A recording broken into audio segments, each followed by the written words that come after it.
Yellow Productions presents... Buenos dias. Welcome to Alhambra. Time for some dim sum. Dim sum? But we're in Spain. We're not in Alhambra, California, the home of the Chinese population in Southern California. We're in Spain where we can eat tapas.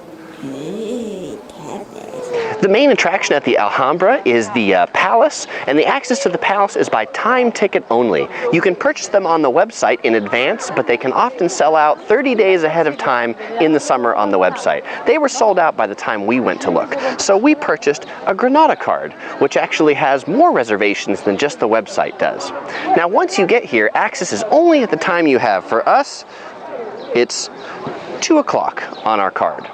But once you're here, it's pretty confusing where you actually have to go in. So you can buy a guidebook that'll show you in 200 pages all the different accesses and things you can see once you're here. In this video, I'm going to try and condense that 200 pages into a 5-minute overview. Everything you need to know about visiting the Alhambra in 5 minutes. You enter the palace complex through the Mejuar Palace. This is the courtyard of the Mejuar Palace. It's pretty basic, but it does have the oldest surviving hall of the entire palace complex, and it's a bit plain, but the palaces get more decorative as you go on. This courtyard in the palace is the courtyard of the myrtles, so named because of the myrtle bushes on each side.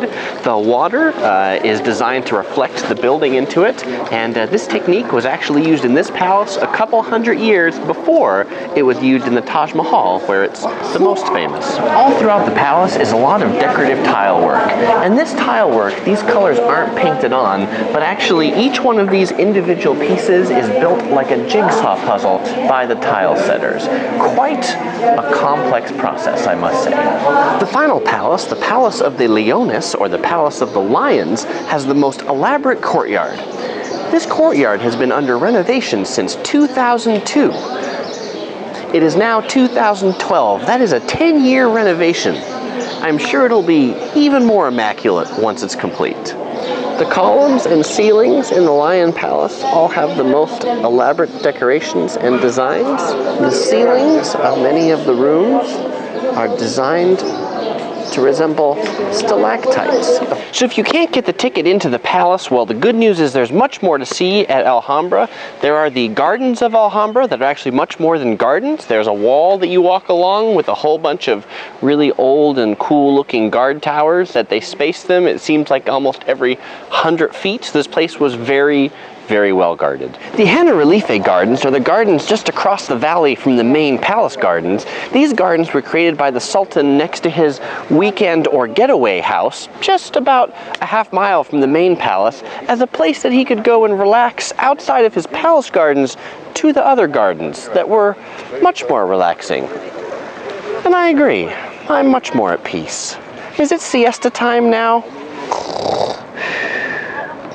One of the signature features of the Generalife, or the Summer Palace, is the shooting water fountains. They're all over the palace in the courtyard and also in the garden outside.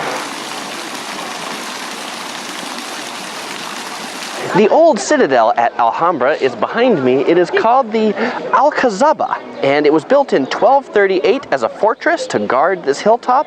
The palace was actually built a couple hundred years later. A lot of the Alcazar has been ruined, but the towers still make great places for viewpoints. Back in the day, the Alcazar used to be a citadel for warriors. I wonder what they'd think to know that now it's a viewpoint for tourists. From the top of the tower, you can see all of Granada.